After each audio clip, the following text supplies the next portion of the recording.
मुअज़्ज़ज़ हाज़िरीन,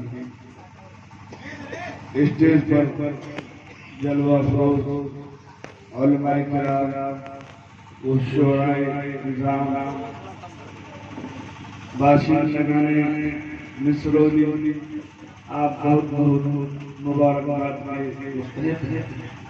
कि आपके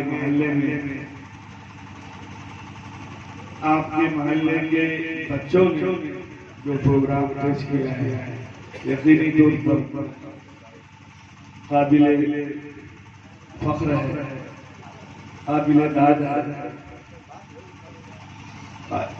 असातिज़ा ने जो मेहनत की है वो भी काबिल मुबारक है। हज़रत मौलाना अली मियां नदवी रहमतुल्लाह अलैह ने लिखा कि किसी भी बच्चे को इस अंदाज से तालीम दो, इस अंदाज से पढ़ाओ, इस अंदाज से सिखाओ तो उसको ये लगे कि उसको कुछ ट्रॉफी पेश किया जाता है, बिस्किट पेश किया जाता है, ये ना लगे कि इंजेक्शन दिया जा रहा है। यहाँ जो बच्चों ने प्रोग्राम पेश किया है, यकीनी तौर पर यहाँ के जो असातिज़ा हैं बहुत वरना स्टेज पर आकर के बोलना ये मामूली बात नहीं है। यहाँ बड़े बड़ों के पैरों के नीचे से जमीन खिसक जाती है और कदम के अंदर जुम्बिश आ जाती है, लड़खड़ाहट आ जाती है।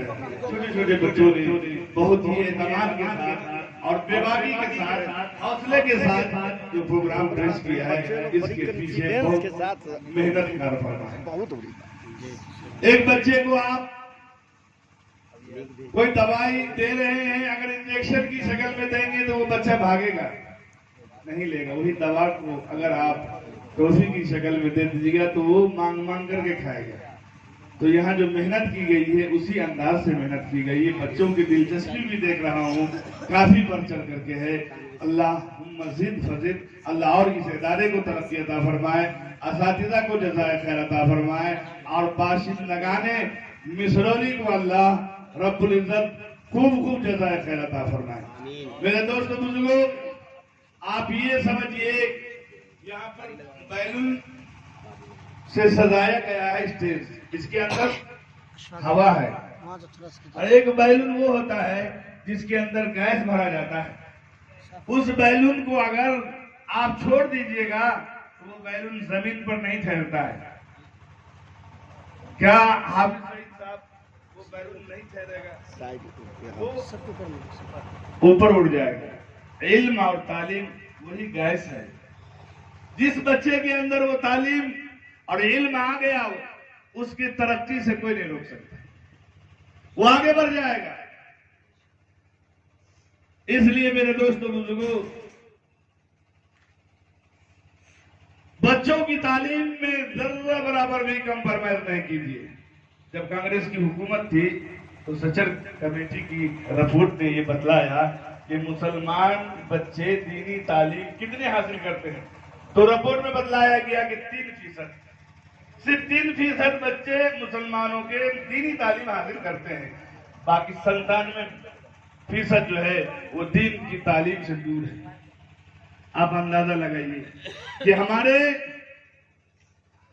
हम दीनी तालीम से कितना दूर हैं, किस कदर कमी है हमारे अंदर।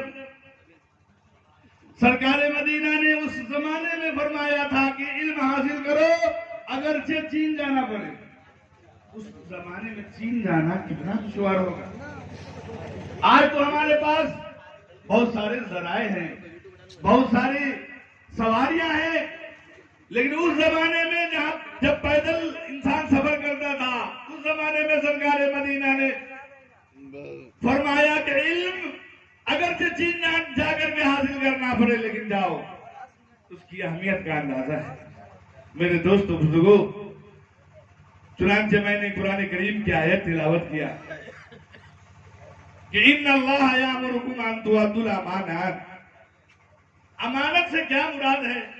हमने अमानत को मफहूम खास समझ लिया, खास मफहूम मुराद ले लिया, जबकि मुफस्सिरीन किराम ने उसके मफहूम में वुसाअत को बयान फरमाया। परवरदिगार का फरमान, इन्नल्लाह यामुरुकुम अन तुअद्दुल अमानात। परवरदिगार ने हुक्म दिया है, लोगों अपने अमानत को अमानत वाले तक पहुंचा दिया करो, अमानत में खयानत न किया करो। फरमाया परवरदिगार ने किसी को गांव का जिम्मेदार बनाया, गांव उसके पास अमानत है। परवरदिगार ने किसी को अगर घर का जिम्मेदार बनाया, घर उसके पास अमानत है। परवरदिगार ने किसी को मस्जिद का जिम्मेदार बनाया, मस्जिद उसके पास अमानत है। परवरदिगार ने किसी को मदरसे का जिम्मेदार बनाया, मदरसा उसके पास अमानत है। और परवरदिगार ने किसी को साहिब औलाद बनाया, औलाद उसके पास अमानत है। औलाद अमानत है। अगर हमने उसको दीनी तालीम नहीं दिया, सही तरबियत नहीं दिया, तो परवरदिगार की यहाँ मुआवजा होगा, हमारी पकड़ होगी। आखिर क्या वजह है? हजरत याकूब अलैहिस्सलातु वस्सलाम आखिरी वक्त में मरदुल मौत में मुब्तला है, लेकिन फिक्रमंद है। कुरान बयान करता है, अम कुंतुम शुहदा इद हदर याकूब अल मौत। आखिरी वक्त में हजरत याकूब अलैहिस्सलातु वस्सलाम ने अपने तमाम बेटों को बुलाया, यकजा किया, जमा किया, सवाल कर दिया, ओ मेरे बेटो, जिगर पारो लपते जिगरो, जरा ये बतला दो, मेरे जाने के बाद तुम किसकी इबादत करोगे, किसके सामने जबीन नियाज को झुकाओगे, किसके सामने बंदगी करोगे, किसकी इबादत करोगे। तमाम बेटों ने बैक जुबान होकर के जवाब दिया, कालू नाबुदु इलाहका व इलाहा आबाई, अब्बा हम उन्हीं की इबादत करेंगे जिनकी आपने इबादत किया, जिनकी बंदगी आपने की है, जिनके सामने आपने पेशानी झुकाया, हम लोग भी उन्हीं के सामने झुकाएंगे। अल्लाह अकबर। परवरदिगार का फरमान है, ओ मेरे बंदो तुम खुद भी जहन्नम की आग से बचो और अपने अहलो अयाल को भी जहन्नम की आग से बचाओ। कू अनफुसकुम व अहलीकुम नारा। आप जरा ये बतलाइए, अगर मोहल्ले में कहीं आग जल रही है, हमारे बच्चे ना समझी में अगर उधर भाग रहे हैं, उधर दौड़ रहे हैं, हम देख रहे हैं, मना कर रहे हैं, फिर भी बच्चे नहीं मान रहे हैं, आग के जानिब बढ़ रहे हैं, लपक रहे हैं, क्या हम लोग खामोश हो जाएंगे, छोड़ देंगे और हम बड़ी हो जाएंगे ये कह करके कि हमने मना कर दिया था लेकिन फिर भी नहीं माना, मैं क्या कर सकता हूँ। बच सकते हैं? नहीं बच सकते। वहां हम क्या करेंगे, हर मुमकिन कोशिश करेंगे कि ये बच्चा आग के करीब ना जाए, आग में न झुलसे, उसके लिए हम उसे डांटेंगे, दबटेंगे, नहीं मानेगा तो तमाचा रसीद करेंगे, फिर भी नहीं मानेगा तो उसको हाथ पकड़ के खिसेट के ले जाएंगे कि नहीं जानते हो इधर आग जल रही है, झुलस जाओगे, जिंदगी तबाह हो जाएगी, बर्बाद हो जाओगे। यहां तक कर सकते हैं। ये दुनिया भी आपके लिए हम इतना कर सकते हैं अपने बाल बच्चों के लिए। तो अल्लाह रब्बुल इज्जत का हुक्म है कि तुम अपने आप को जहन्नम की आग से अपने आल औलाद को बचाओ। उसके लिए हम क्या कर रहे हैं भाई? हम कितनी फिक्र रखते हैं अपने बाल बच्चों के बेहद। अल्लाह अकबर। हजरत अली करमल्लाहु वजहू से पूछा कि हम अपने बाल बच्चों को दुनियादारी में लगा दे, ये तालीम में लगाए, काम में लगा दे, माल के हुसूल में लगा दे, या तालीम के हुसूल में लगाए? तो फरमाया नहीं नहीं, ऐसा नहीं करो, माल के हुसूल में मत लगाओ, तालीम के हुसूल में लगाओ। इसलिए जिसके पास इल्म है, तालीम है, उसके जरिए से माल तो आ जाएगा, लेकिन जिसके पास माल है वो माल के जरिए से चाहेगा कि हम तालीम और सलाहियत पैदा कर लें, वो नहीं हो सकता। जिसके पास तालीम है तो तालीम और इल्म उसकी हिफाजत, उससे उसकी हिफाजत होगी, और जिसके पास माल है तो माल को उसको खुद हिफाजत करना पड़ेगा। माल आदमी को नहीं बचाता है, बल्कि माल को आदमी बचाता है, हिफाजत करता है। माल आने से, दौलत आने से बहुत से हासिदीन पैदा होते हैं, जबकि इल्म आएगा तो बहुत से चाहने वाले आएंगे, मोहब्बत करने वाले आएंगे। मेरे दोस्तों बुजुर्गों, इसलिए बच्चों की तालीम में कोई कम्प्रोमाइज नहीं कीजिए। कम खाइए, लेकिन बच्चों को चाहे जो भी तालीम हो, दीनी तालीम हो, दुनियावी तालीम, पहले दीनी तालीम दीजिए। ये तो अल्लाह और उसके रसूल सल्लल्लाहु अलैहि वसल्लम का हुक्म है। अगर उसमें कोताही किया हमने तो ये हमसे सवाल होगा, पूछा जाएगा। ये छोटे छोटे बच्चे कयामत के दिन हमारे दामन पकड़ेंगे, दामन थामेंगे, परवरदिगार की यहाँ गवाह, परवरदिगार की यहाँ सवाल रख देंगे, रब्बना इन्ना अताना सादतना व कुबराना फादल्लूना सबीला। इलाही ये मेरे बड़े हैं, बाप हैं, चचा हैं, दादा है, नाना है, इन्होंने जो जो काम कहा हमने करके दिखलाया, जहां जहां जाने के लिए कहा हमने जाकर दिखलाया, जो जो हुक्म दिया हमने बजा कर दिखलाया। इलाही अगर ये दीनदारी का हुक्म करते हैं, मैं भी दीनदार होता। अगर वो कुरान की तालीम की फिक्र करते हैं, मैं भी हाफिज़ कुरान होता, मैं भी गाती होता, मैं भी हाजी होता। रब्बना आतिहिम ज़िफ़ैन मिनल अज़ाब। इलाही सारा कसूर इनका, सारी गलती इनकी है, इनको दोहरी सजा दीजिए।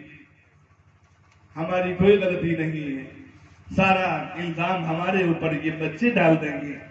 इलाही हमने इनके बातों के मुताबिक जिंदगी गुजारी है, ये सही रहनुमाई नहीं किया, सही तालीम नहीं दिया।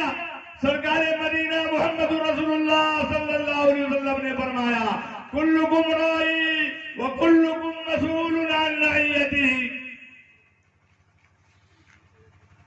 ऐ लोगों, तुम में का हर शख्स निगरान है, चरवाहा है, जिम्मेदार है। उसकी निगरानी के बारे में, मातहत के बारे में, जुर्रियत के बारे में सवाल किया जाएगा, पूछा जाएगा। अगर कोई किसी की खेत, किसी की बकरी अगर चर जाती है तो साहिब खेत आकर के बकरी से नहीं सवाल करता है बकरी काहे खेत चर गई, बल्कि बकरी